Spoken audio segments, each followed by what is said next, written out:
Welcome back to another episode of Career Guidance and Development in Africa. I am in Uganda yet again, and I have lovely ladies. I have Salome and I have Jocelyn.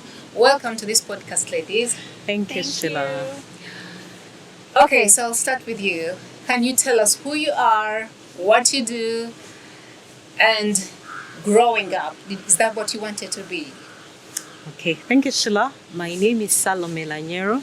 I practice in human resources. My position is Senior Human Resource Officer. I'm in charge of employee relations, learning development, and performance management. When I was growing up, no, my head didn't go to HR per se. I was in the line of thinking about accounting, and then thinking about being a counselor, but not specifically HR. And then later on, I knew I wanted to become a lawyer. Also, Wow. it was put within me. Yeah. Yes.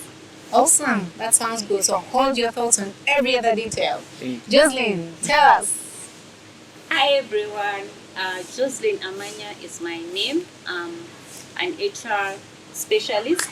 Basically, currently I'm doing consultancy. Amazing. So I've been in HR for over 10 years. But on the thought of what you asked, of did I want to be an HR person when I was growing up? Basically, no. I wanted to be a lawyer. I have two aspiring lawyers, but who didn't pursue that career? Yeah, I wanted to be a lawyer, but I wanted to be a lawyer because it was something prestigious. Oh, yeah. And everyone would talk about lawyer, they wear suits, the way they dress. So I really wanted to be a lawyer. Yeah. But then, like in my senior four, that's when I realized, no, I'm not a lawyer. Yeah. I'm more of a people person. Yeah. I like to be in the background, but I like things to move. Yeah. So Yeah. that's when I was like, no, I will go into administration. Yeah. More, I didn't look at HR because then HR wasn't that common. Yeah. I wanted to be more into administration, help things to move, be the one to do the work, Yeah. get things done. Yeah. Amazingly, I also wanted to be a lawyer. No. But the only reason as why I wanted to be a lawyer was because I had a friend I was looking up to. I was like in senior one, and when I say senior one, I think to some countries senior one is like yes 7 or form 1, whatever you call it, or grade 1. So it's because someone who was in a higher class told me they were going to do law at the university, and I was like, lawyer it is. And I tried. I did not then get any other information about what I need to do to become a lawyer. So long story short, I applied to the university to be a lawyer, and I didn't have the grades because I didn't even know how many points they required to go to the university to be a lawyer. But anyway, coming back to you. So in school, let's start from maybe senior 5, senior 4, and all those classes. Did you have the intention of career guidance that you needed to know that because I'm good in math or science or whatever it is, I can do law at the university? No, we didn't have career guidance at our school.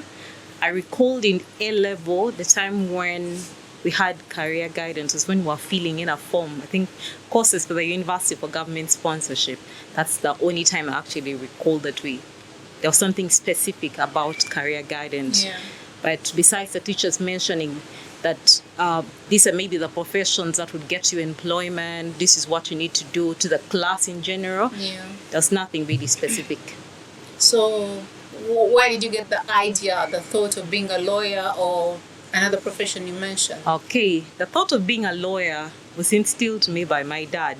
Yeah. It had to be a daddy thing. Yes, so he was interested in me becoming a lawyer. So I think he you would have made a good lawyer, no. Look at yourself. You look like a lawyer right now. No, when I look back now, no, I don't think so. Yes, my personality would not be a fit for that. Yeah. Yeah. So my dad put it in me, and then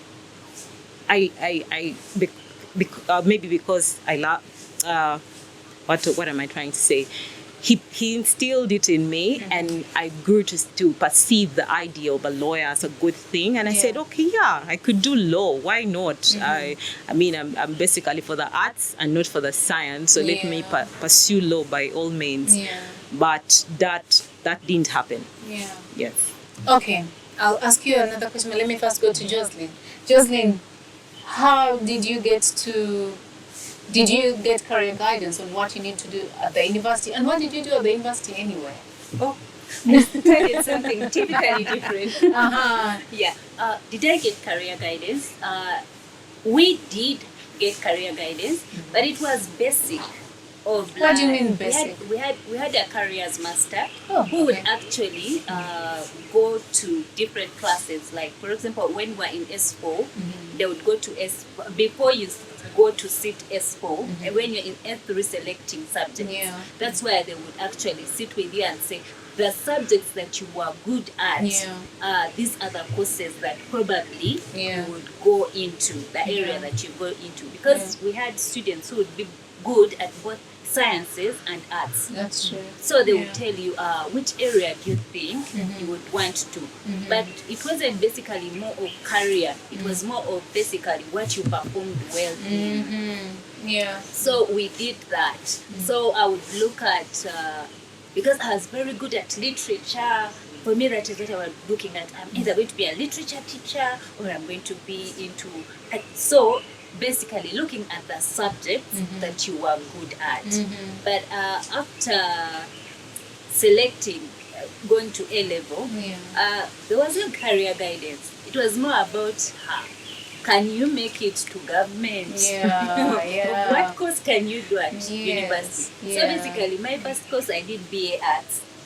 And I did BA Arts because I had done English well, so it was a plain course that they would give you. So when they gave me that course, that's what I did. So, Bachelor of Arts, what are you supposed to become when you study Bachelor of Arts? Like, what do you do thereafter? Basically, arts is plain. It's a plain course of arts subjects. You can either choose your major. Usually pick what you minor in and what you major in. So basically, because I did language as well, they gave me languages. So I did literature and communication skills. That is what I did. But I did even music, dance and drama. At the university? At the university. How? You had to have like 4 subjects that you do. So I had literature, I had... they had given me some language, and I didn't like it. I think it was Nyachitara, something. I didn't like it, so I was like, I would rather do music and drama, which I dropped after my first year. Because after the first year, you could drop one off and you start majoring. So basically, I majored in literature, but basically it was on the part that I had done literature well in school. Okay. Was that, and I think this question also applies to you, Sal, was that something you were passionate about? Was it because you liked, was your love for literature because you were passionate about it? Or is it something maybe you liked the teacher or something? What were you passionate about? What did you dream of becoming in those early stages of your secondary and high school life? Like I said, I wanted to be a lawyer. So I would overread novels and because I knew around there, because I liked legal things, I would always be searching what is going on in this field. So for me, I just took it up, and in a way, I did literature and English better than the other subjects. Because you wanted to actually be a lawyer. So you go to the university, you don't get... Had you applied to do law? No. I changed. Where did it... Oh, after S4, that's when you changed. Yeah, that's when I changed. I was like, no. I think I need to go into administration. So by the time you pursued Bachelor of Arts, you wanted to do administration. Okay. What were you passionate about in school, and where did you want to see yourself after university? via passion, all I knew that I loved reading novels. It's not that I liked literature per se, but I Yeah. just loved reading novels. Yeah. So when it came to us choosing the electives when we were going into S3, I didn't see any other subjects that I would take. And I said, let me continue and go all the way with literature. So I liked reading and just really that. And so all level, I can't really specifically say there was something very specific that I was passionate about. I was just going through the motion, the Yeah. subjects, the class, Yeah. the school, and everything else. Yeah. Yes. Okay. So in Uganda today, she got career guidance at her O level. You did not get career guidance at O level. Does that have any impact or disadvantage to the people who come to look for jobs or apply for jobs today? Why am I asking that questions? In my years of practicing HR, I have found people come to us saying, I did engineering, I did mass communication, I did Bachelor of Arts, but I want any job. As HR specialists and consultants, how do you help such a student or such a person who is looking for a job and yet they are not necessarily looking for a job in their area of study, but for any job? I'll start with you. Okay.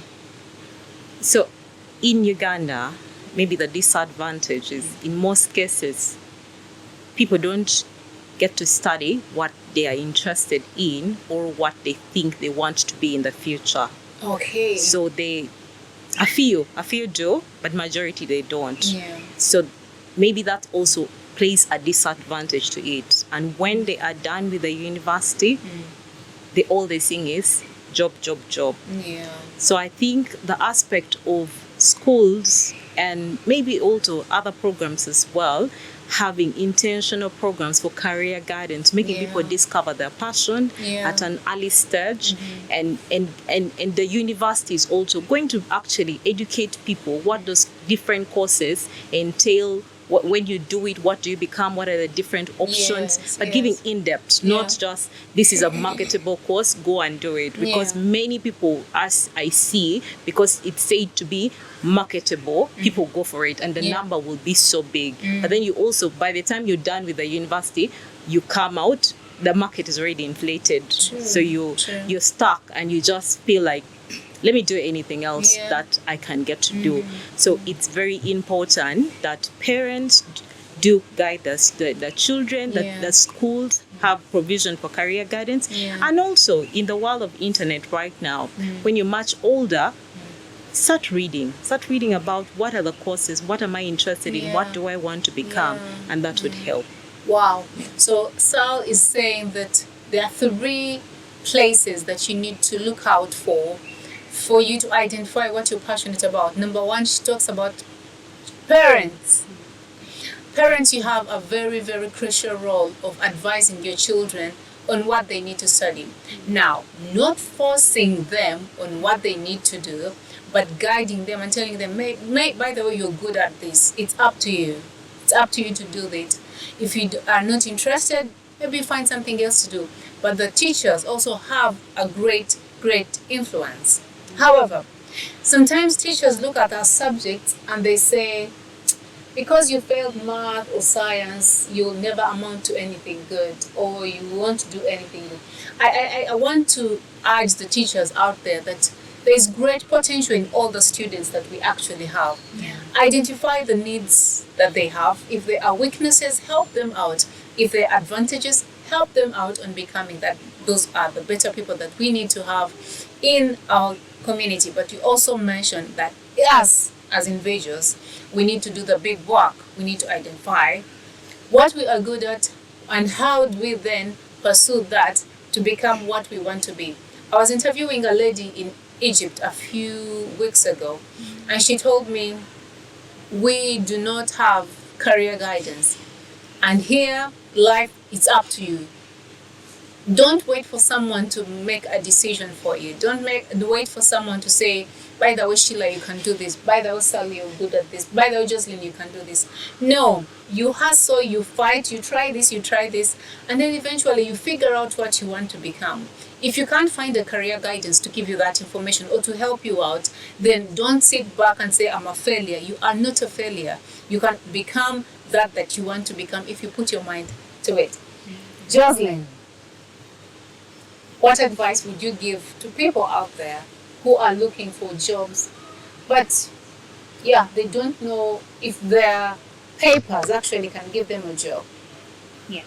Okay, I think everyone is a potential person as long as they have the skills.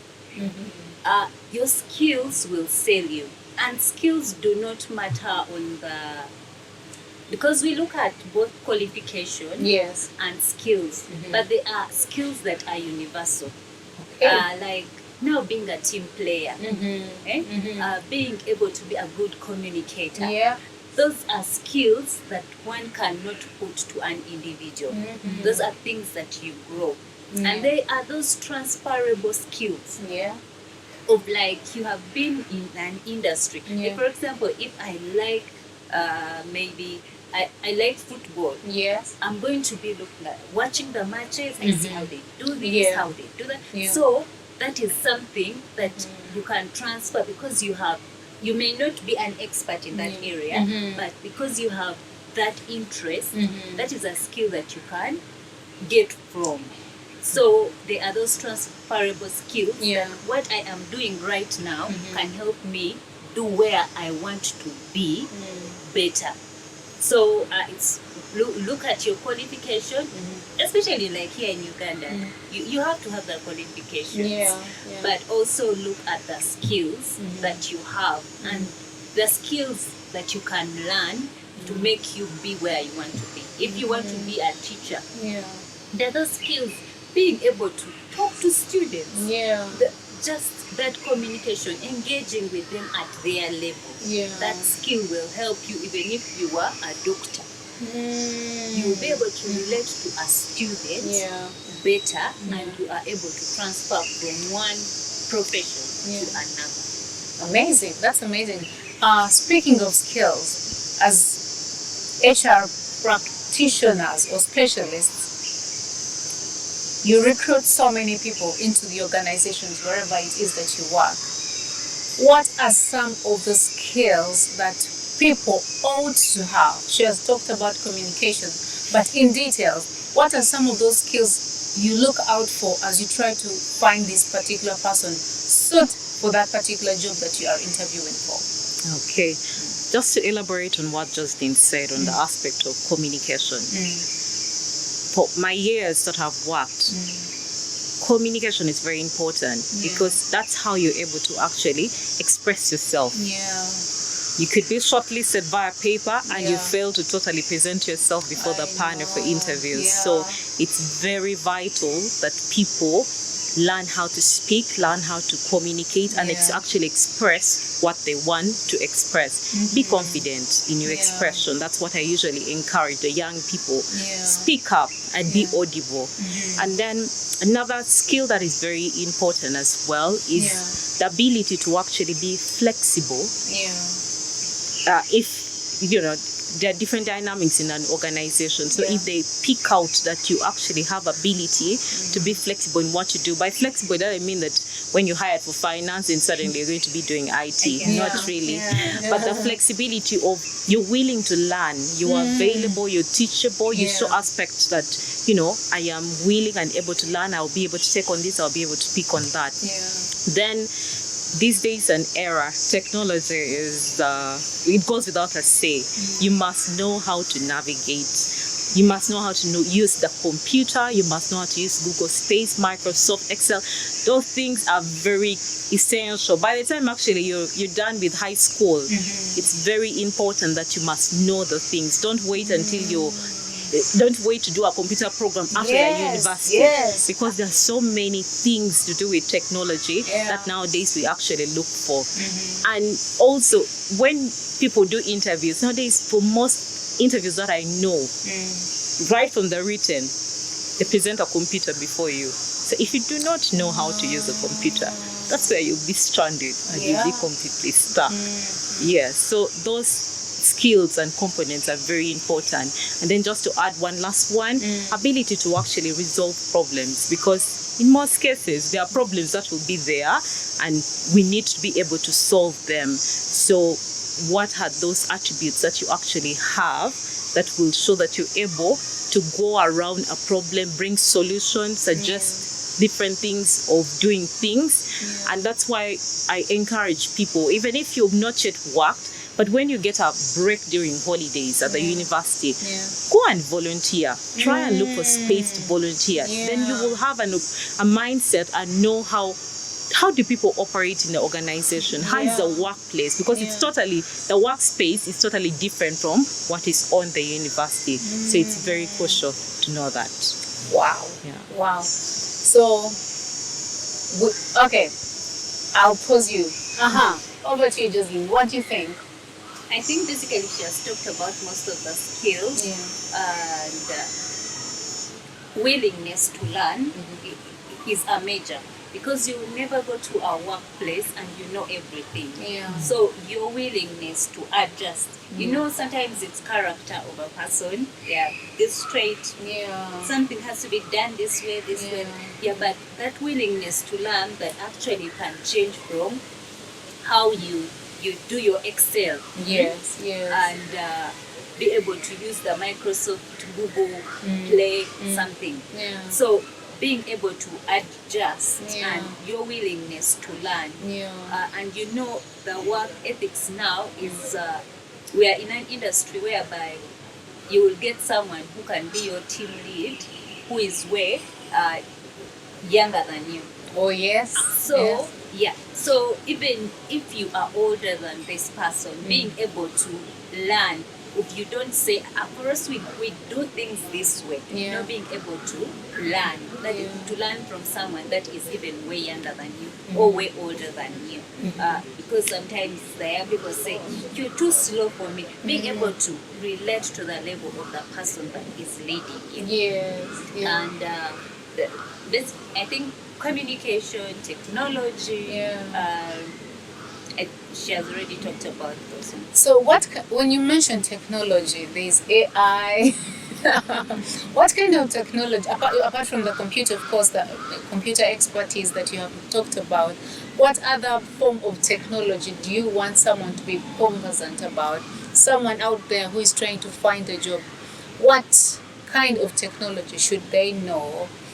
Because I know in HR there are different systems that you guys use, and maybe they're not necessarily working in HR, but what kind of technology should they be knowing at some point? Okay. At least for a minimal job that they will need. Okay, the minimal, really, the Office, Microsoft Office, you should know how to operate Word, Excel, PowerPoint presentation these days is very critical. Those days you'd learn PowerPoint maybe at a later stage when you've already started working, but these days they can tell you to actually do a PowerPoint presentation. So you need to be able for to your interview. Yes, it does happen. And I'm like, AI is here, utilize it, because that's how you also be able to search for information, widen your knowledge and understanding. And then this, with technology, there's also a lot on the internet that we can actually be able to learn about. Just make sure that you're learning the good content, because there's so much on the internet. So learn what is applicable to you in accordance to your values. Pick those things that are essential and very important to you. So Google Space, know how to utilize all those things really concerning tech. Yes. But the basic is know how to use the computer, know how to use the internet, know how to operate Excel, Microsoft, PowerPoint, and all those Office. And then the rest of the, and the fact that she has talked of AI, the other thing is that, yes, it is to teach you, but don't copy and paste. Be creative. Yes, you're learning. AI has given you an idea, but also you be creative. Okay, this is the idea it has given me. Then me as an individual, what can I actually be able to do? Yes. Wow. Thank you so much, ladies. I'm coming to your daily job. There's so many employees, there's so many students or so many young adults. I'm interested, as at Bishasha Consult, we're interested in helping students and teenagers, young adults be aligned and know what they want to do in life. Their jobs, am I good at this? Can I become better? What am I supposed to learn and become good at for me to find the right job that I want to do? What advice would you give to teenagers and young adults who are out there? They do not have jobs, yeah? But when you guys are putting out your adverts, you say, you need experience of 3 to 5 years. Hello, I'm from school.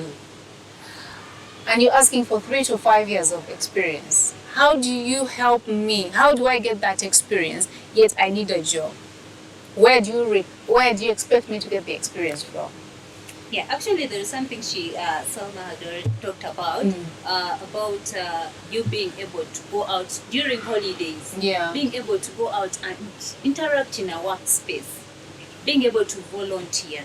Yeah? You are willing to volunteer, not for money. Yeah. I think most people now are so money-minded, Yeah. and they are not learning that skill. Yeah. Just go and volunteer. Yes, where they can pay you, well and good, Yeah. but volunteer to be able to get the skill, to Yeah. learn from Yeah. the environment itself. Just Yeah. even just going and observing, how does your workplace look like? Or you could ask your parent, go to work with them and see how in their environment they are working. Get Yeah. to interact with different departments Yeah. and see how they associate. Then the other thing is also like trainings. Be intentional about getting a training in an area that you are interested in. If Yeah. I know Sheila does training in this one, Yeah. being able to at least get your pocket money, save it for once, and do a training in what you are interested in. Okay. Yeah. In that area that you are Yeah. interested in, rather than, because when you get that training, Yeah. then you are able to apply it. And usually for training places, usually give like an internship. Yes. So also getting internships Yeah. in different organizations, depending on the course that you are doing. Because there are those that don't give internships, Yeah. but you could always ask for volunteer Work. work. Yeah. Yes. Amazing. And thank you so much, Jocelyn. Yeah. Yes. So the ones who maybe have not yet finished the university, let me first start with them. As Jocelyn has rightfully stated, you can actually get an opportunity to volunteer. That's what will build on your CV. Yeah. So get a chance, even right from the S6 vacation. Yeah. And people may say maybe there are no opportunity, volunteers, organizations are not accepting us. If the big ones are rejecting you, go for the small ones. You'll actually be able to learn something about the work environment, and that Yeah. helps. And when you get that opportunity, another thing that I would encourage people is be curious. I think us growing in the African culture, there's this proverb that says curiosity killed the cat, yeah. but not necessarily. Be curious. Yeah. Get to ask so that you get to know. Like we learned about the things at the university, how does it apply Right. at the workspace? So that will help you prepare you for the things that you'll be able to get out there. And even the volunteering experience that you have at your church. People Yeah. are doing it, volunteering in administration and what. Those are all things that you can actually be able to tailor into your CV. So tailor it to be able to meet what is it that the employers are actually looking for. Don't lie. Yeah. But just grab whatever experience you have. Yes. If you did administration in this, if you helped in a project, if you went for a youth camp, for example, there are everything else that you can be able to pick from there and actually be able to put on your CV. Yeah. Because the truth is, nowadays, many organizations do system-based shortlisting or recruitment.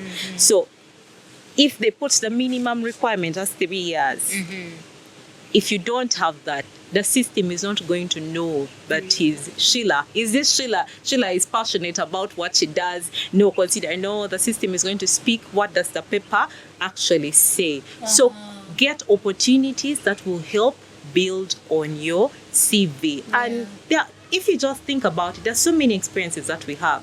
Just tailor that to be able and put it on your CV to match the job requirement. Amazing. Now that you talk about systems, how are we able to write our CVs to align with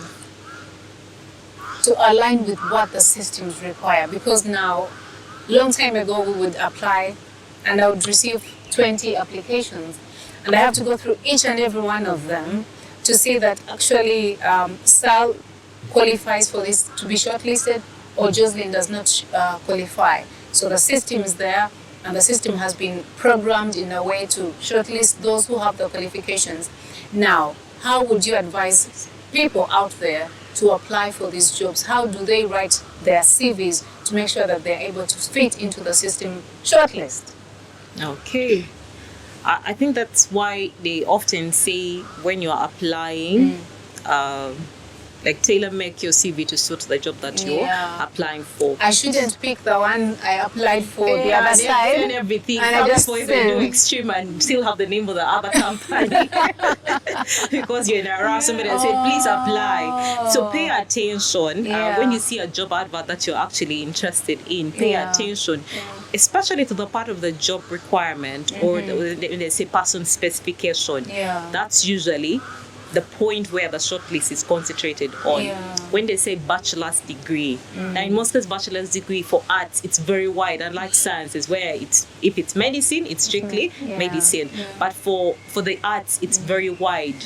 You can do it if it, like for our profession, human resources, even people business administration, industrial psychology, all those other components should be able to get shortlisted. But if they say the minimum requirement is a bachelor's degree, now, if you are a diploma holder, the system is not going to be able to shortlist you. So you should have a bachelor's degree. Then they talk about work experience. We have already explained how you can, what you can do about your CV to make sure that all your experiences, you actually put it right there on your CV. So they would put the communication to the system would be bachelor's degree, minimum of 2 years. Then also concentrate on the skills, those skills that they're looking for. If they say you need communication skills, if they say you need ability to solve problems, those sort of skills. If you don't have it highlighted on your CV, it also means the system will not recognize you and therefore will not shortlist you. So the person specification, and then those, when it comes to the job duties and responsibility, things that they say it's core, you should be able to have it. But in most cases, it's the person specification where the concentration is on. Okay, I hope you're listening and you're getting the pay. Yes, lady? I think Anything to add on to what Sal has said? I think basically she has described this, but also when you know some people copy and paste the job description, the way it has been, or the advert, and they put it on their CV.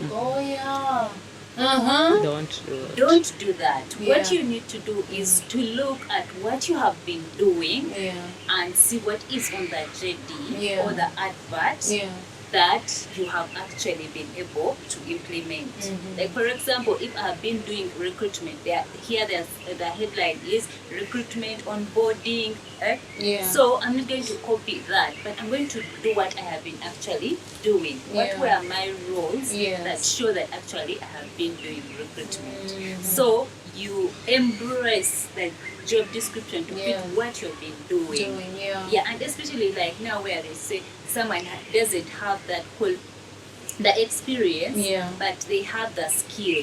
So you have been a volunteer, you've been able to do recruitment. Show how that recruitment you've been able to do it from the beginning to the end. In that they see your applicability within that job, not just the advert. Amazing. Thank you so much, ladies.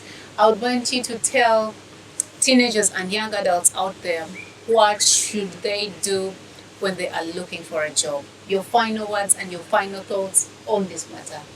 Because these are the people that are looking for jobs. These are the people that we want to help change. Maybe they're even in secondary school, but they are ambitious to becoming maybe the next HR employee relations senior manager somewhere or a consultant, what should they emphasize as they grow up? What should they look out for? What should stand out in their lives to make a difference in our economy and in our world? Okay.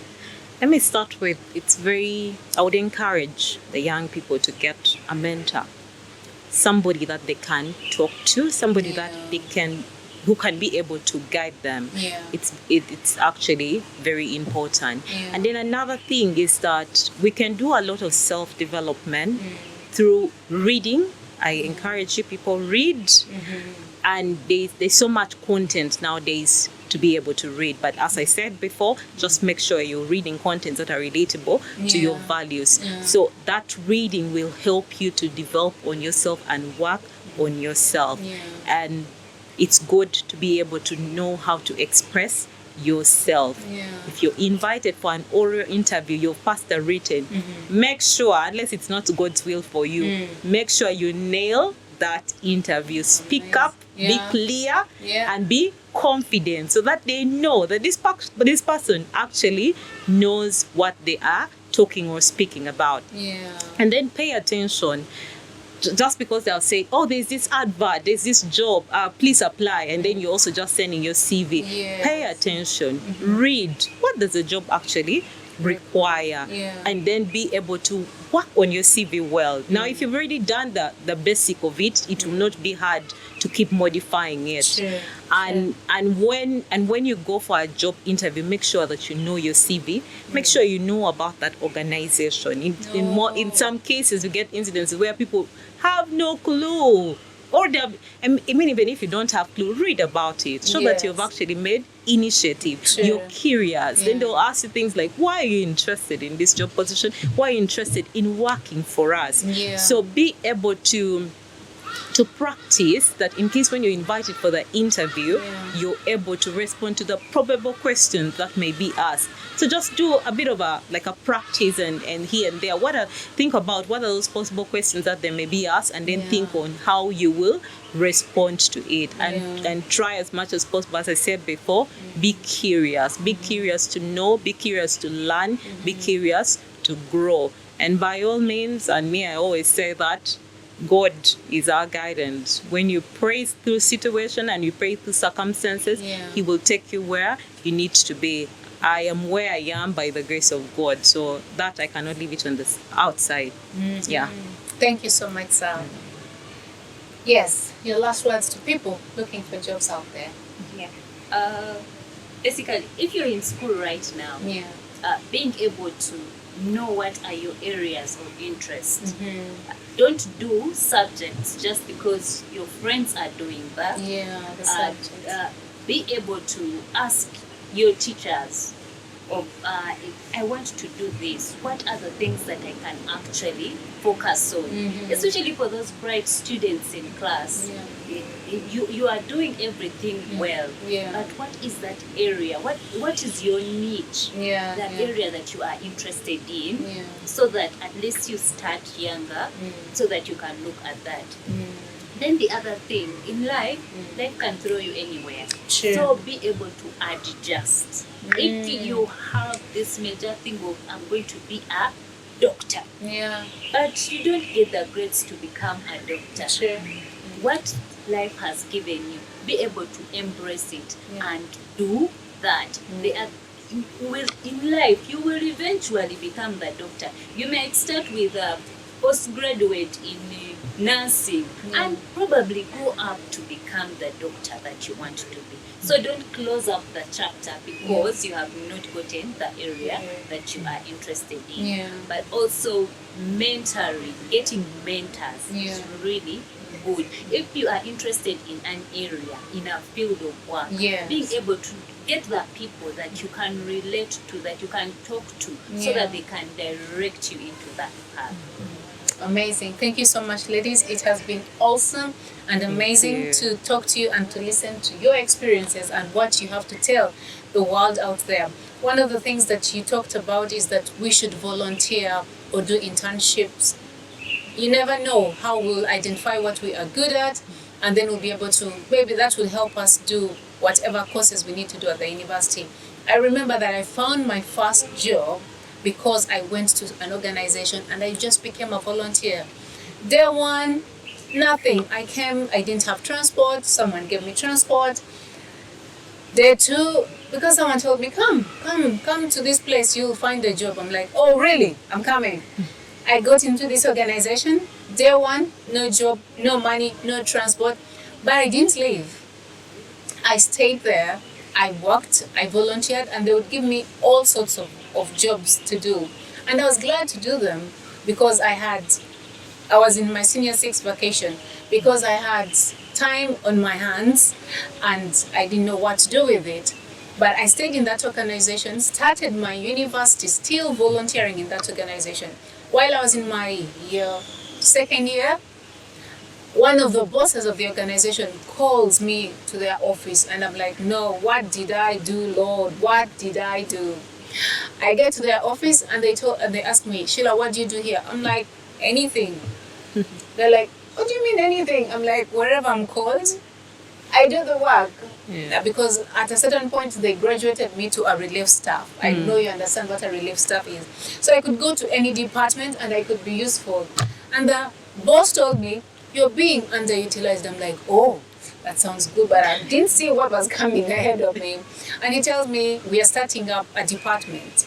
We're setting up a department and it's going to be like a leadership training department. And we want you to run that department. I'm like, me, Sheila, run a whole department by myself. I'm like, are you joking? He said, yeah, well, I told you do education.